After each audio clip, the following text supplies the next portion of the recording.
excuse me. You know, if I'd been driving, that would have been pretty dangerous.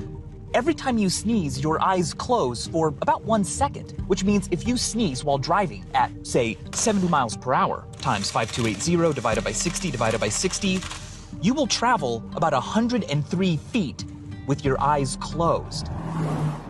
But don't worry, this is a self-driving car. It uses sensors and software to drive itself to keep me and other people safe. I hope. Impressive. But let me ask you a question. What if an autonomous vehicle had to make a choice between hitting 2 people right in front of it or swerving to avoid them and hit 1 person on a sidewalk? What should it be programmed to do? What would you do? Now, polls and surveys have been put together asking people what they think they would do, but no researchers have ever put people in that actual traumatic experience. Would we learn more about human nature if we did that? Would it even be ethical to put people in that sort of position? I'm about to find out. In 1967, British philosopher Philippa Foot created a precursor to our self-driving car conundrum.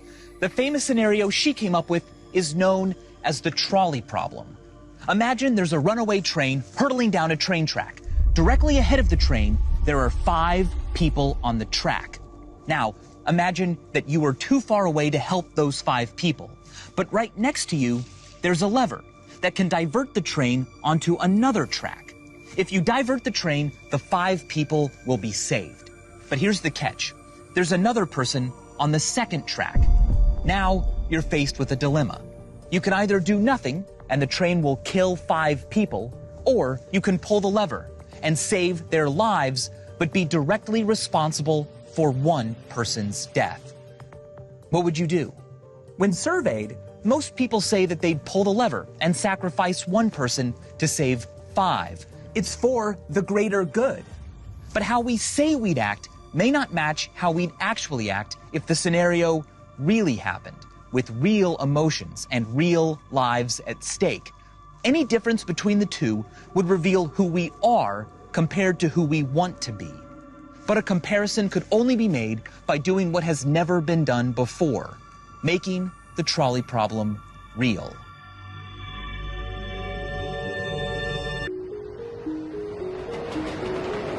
Suppose we conducted an experiment in a realistic railroad switching station, with test subjects watching trains on monitors. The trains and the people on the tracks would be staged and pre-recorded, but the subjects would think it was all real. They would believe that they could control a lever that switches the tracks, and they'd have the option to divert the train or not. They'd be totally convinced that they have to choose between 5 lives or 1.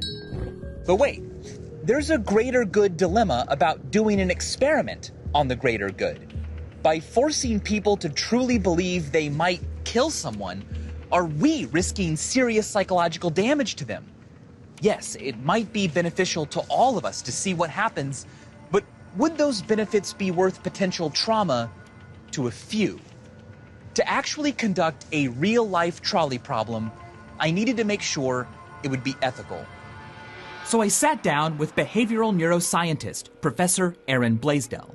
What do you know about the trolley problem and what previous studies have found? Most people say they would pull the switch. Sure, it's 1 life versus 5. The math works out. But what I want to know is that if we actually put them in front of a switch, watching a train barreling towards people, would they actually pull it in that moment? I bet a lot of them would freeze in that moment.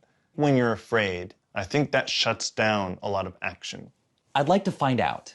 Okay. What potential harms could come to someone in that position? Most people would probably be fine, but there is a small potential for harm in the sense of somebody being guilt-ridden over their decision, obsessive thoughts about, I'm the person who would push that button and cause the train to go and kill somebody. Or they might think, I'm the person who would freeze and I wouldn't be able to help those 5 people. And that could be traumatic. Have we ever tested the trolley problem on human subjects for real? To my knowledge, we have not. Would you want to see the trolley problem enacted in real life? You know, I would. That would be very informative about how people really react If I were to tell you we're going to run this, Okay. would you feel comfortable with that responsibility on your shoulders? No, I couldn't do it. For me to be involved in that, it would have to be on the shoulders of many people, including an ethics board. I couldn't just go through with that. Dr. Blaisdell's reliance on an ethics board made sense. Most universities have ethics review boards to answer one crucial question. When is it okay to risk psychological harm in the name of science? It is May 1962. An experiment is being conducted at Yale University. Ethics review boards were developed as a result of some controversial psychological experiments in the middle of the last century. One theory is that people learn things correctly whenever they get punished for making a mistake. Incorrect. You'll now get a shock of 105 volts. Dr. Stanley Milgram tested how far subjects would go in obeying authority, even if they believed they were physically hurting someone. 330 volts. No one was being electrocuted, and the screams of the shock victim were fake.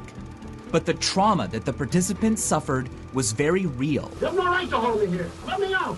This sparked controversy within the scientific community. Many questioned Milgram's methodology. But unlike a research school, Mindfield doesn't answer to a university's ethics committee. That said, I wanted to get the thoughts of an institutional review board, so I tracked one down and proposed my idea for doing the trolley problem in real life. Do you think I could reach a point where you would feel comfortable approving this study? Hate to be the bearer of bad tidings, Michael. Probably not. I'm not ready to say no quite yet. I would love to see your study pass. And I actually think the ways to make it pass is we should probably be screening out for people who might have a post-traumatic stress disorder, you know, any kind of like clinical problem that could make them more vulnerable to a type of event like this. With the addition of something like a trauma counselor on site, I actually think that under those circumstances, it might pass. Can you present a compelling case as to the social good of this study? I Yes. agree. If you could find a way to say, look, this is why it's important. It's not just basic theoretical research. This has direct implications for mass transit, direct implications for self-driving cars. It's a risk-benefit, but the benefits are potentially tremendous. Right. And so my hope is that the good this experiment does is in revealing the difference between instinct and philosophical reflection.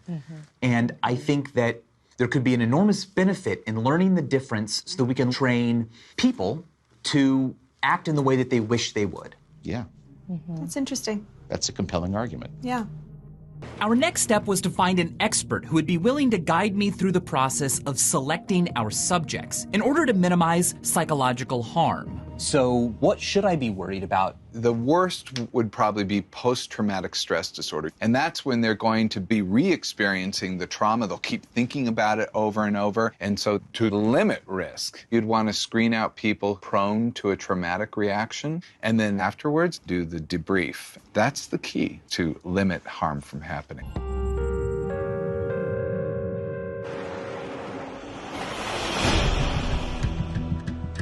I'm calling regarding a study we're doing for high-speed railway. I wanted to know if you might be interested in participating next week. To disguise the true nature of our experiment, we placed an online ad recruiting people for a fake focus group to offer feedback on California's new high-speed rail. Today, I'm just going to ask you to fill out a couple forms to make sure that there's a range of personality types in our group and for TSA security purposes. These psychological surveys, used frequently by employers, look to uncover signs of depression, anxiety, and other conditions that might make someone unsuitable to participate in this experiment. So, thank you very much. Have a great day. Well, thank you. Back in Dr. Kason's office, we reviewed the potential subjects' responses. In this particular person, I was concerned about this. Some high suicidal thinking, high acting out. Those kinds of factors might not be good in an experiment where you want to try to prevent some of the trauma from happening. Right. These people, though, and there's a large group of them, they are more resilient. So I would be more comfortable with these people because their ability to bounce back in difficult situations might make them less susceptible to a trauma. Finally, after consulting 2 psychologists and a university ethics board, it was time to put our plan into action.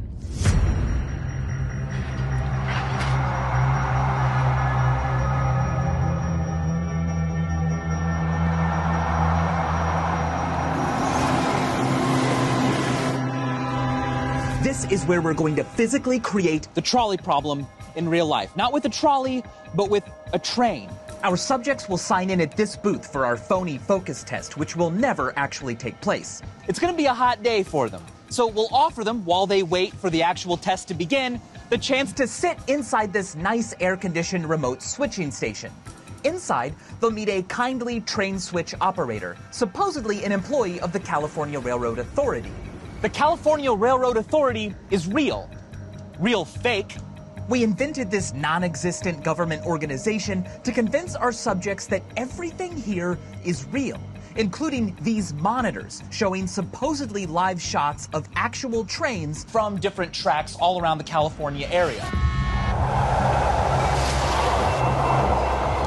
While the participant is waiting inside this room, they'll learn how the operator switches the tracks using a lever to remotely switch a train from one track to another. They'll see it happen. We're actually controlling the video on these screens from a different, hidden control room. At a given time, the switch operator will leave the subject alone in the switching station. And at that point, a crisis will occur. A train will be barreling down the tracks, and workers will have made their way out to both tracks, 5 on one worker on his phone on the other. No one is around for them to alert who has any kind of control or authority. Switching the train is up to the subject alone. They'll feel like what they do has real-world consequences. Will 5 people die, or will 1? It'll be interesting to see. This has never been done before. All right, well, here we go. Our first subject is Elsa. You want to sit over here in the shade? Hi, I'm Elsa. Nice to meet you. Nice to meet you, Elsa. Everyone she meets is an actor, and all of our cameras are hidden, so she has no idea that she's being watched. My job here is to take care of all the switching right here on these 2 tracks right now. And so there needs to be someone in here all the time. Now, the other thing about this, these things... Attention, train approaching. This is probably a work unit that's coming. We're going to divert it to track 2. Okay, so a train's coming. Now it's a chance to learn how the switch works. There you go. In fact, why don't you be the one to do that? Just go ahead and throw it yourself. Just pull it down. Right now? Yeah, go ahead. Good. It's going much faster than you think. All right, it's going to make the transition to track number 2. Look, I'll tell you what. You're now a switchman. Okay, well, now that the trailing car is clear of the switch points, go ahead and switch it back to track 1. Okay. That was kind of scary. I was like, oh my gosh, I have to turn it. Well, just you wait. Elsa now understands exactly where the trains will go. Switch 1 to the left, switch 2 to the right. It was time to force her to make a very difficult decision. Oh, I got to take this. Oh, yeah, sure. No problem. Do me a favor. Wait right here. Okay. Someone has to be here at all times. Okay, no problem. I'm just going to go out and take care of this. I'll Okay, be back. no problem. Be back in a sec. Okay. Look at her eyes, because she's concerned immediately, a little worried, like, what? We gave Elsa a couple of minutes to acclimate to her surroundings, and then we started the playback of our staged footage. All right, here come the workers. Attention, object on track. Yep, she just noticed them. Attention, object on track. Attention, object on track. Attention, object on track. She's looking in her purse to find... No phone? No phone. Attention, object on track. Attention, object on track. Attention, object on track. Okay, here comes the train. Attention, train approaching. There's the train approaching warning. Attention, object on track. I don't think at this... Oh, there she goes. Attention, train approaching. There's a train approaching. What? Attention. I wanted to let him know that there's a train approaching. Oh my God. Can you tell him? Yeah, I'll go look for him right now. Thank you. But the switch operator won't be coming back. The full weight of this crisis is all on Elsa. Attention. Train approaching. Whoa, Attention. whoa, whoa. Object on track. Attention. Train. I can't believe this. Attention. Object on track. Attention. Train approaching. Attention. Object on track. Attention. Train approaching. Attention. Object on track. End of test. Everyone is safe. End of test. Everyone is safe. Okay. We didn't want the participants to think that anyone actually got hurt. So we showed them this everyone is safe card before the train would have actually hit anyone. Elsa. I'm Michael. Hi. And this is Greg. Yeah. This was Hi, all how an do you do? experiment. It's all an experiment. Okay. Can we come on in? I want to ask you a few questions. Yeah, sure. Did I do something wrong? Not at all. Not at How are you all. feeling right now? Just scared. You can go ahead and take a seat. Scared? Yes. So, no one was in any danger. This is a psychological experiment that we're conducting on how people behave when decisions need to be made. Oh, okay. Walk me through how you felt. I felt the pressure. I'm like, oh my gosh, these people are gonna die. Like I had to make a very quick and sound decision, like immediately, like right now, right this second. Their lives were in my hands. I need to change it to track 2 What was motivating your decision to switch? so I can save more lives. I didn't know if I was making the right decision. So when confronted with two terrible choices, at least one person was capable of taking deliberate action to sacrifice one in order to save 5. But we wanted to see if Elsa's reaction was typical. As with Elsa, every subject received a lesson in how to switch the tracks. Why don't you go ahead and switch it? Right here? Yes. Go ahead. How does it feel? It's like it's exhilarated. I was like, I was kind of nervous. 1 second. Hey, let me check this one. Hang on 1 sec. Someone has to be in here the whole time. I got it. Yep. Okay, I'm here. Hello? Copy that. He's actually tapping into the power of being in that position. Attention. Object on track. Here comes the test. Attention. Object on track. Attention. Train approaching. She's not moving. Attention. Just watch his eyebrows. Approaching. Oh, yeah. Eyes are going back and forth. Train approaching. Oh, she's worried. Yeah. Train approaching. I don't know what I would do in this kind of scenario. Train approaching. This is sort of that frozen pose that we see. Paralysis in the face of danger is such a common reaction. Attention. Object on track. Attention. Train approaching. Object on track.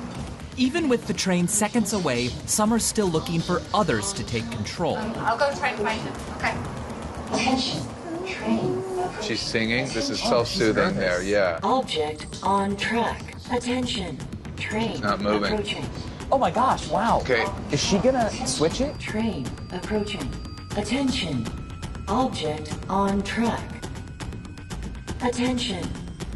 End of test. Everyone is safe. What? All right, let's go. Not one of these participants pulled the lever. Time to find out why. Hello, JR. Oh my gosh. How you guys doing? My name's Michael. JR. Everything that just happened was an experiment. This was an experiment. Oh my God. Okay.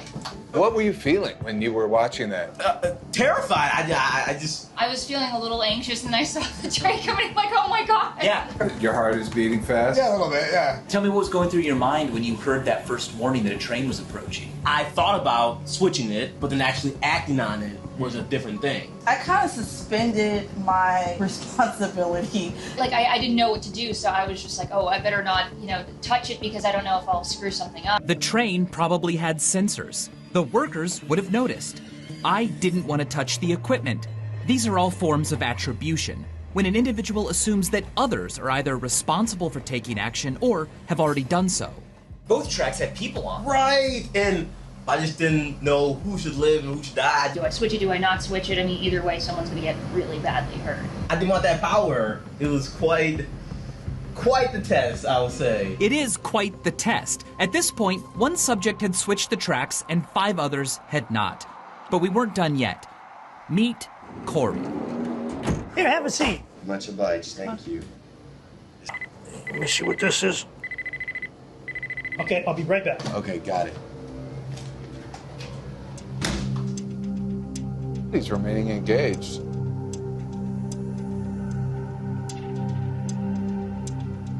Here come the workers. Oh, no. Attention. Object on track. Yeah.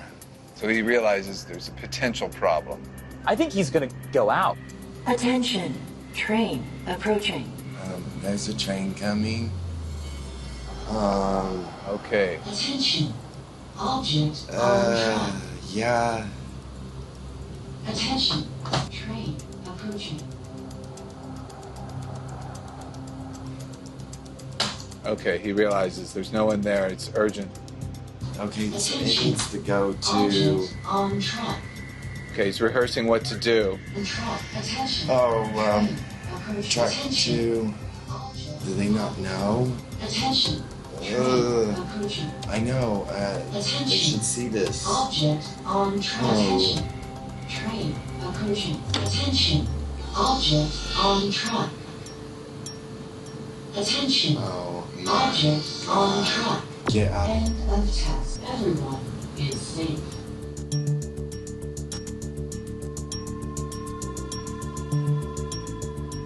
Hello? Hi, Corey. Hey. My name's Michael. There was just almost an accident, seemingly. Corey, everything that just happened was an experiment. Okay. No one was in danger. For sure. These were just loops of video taken before.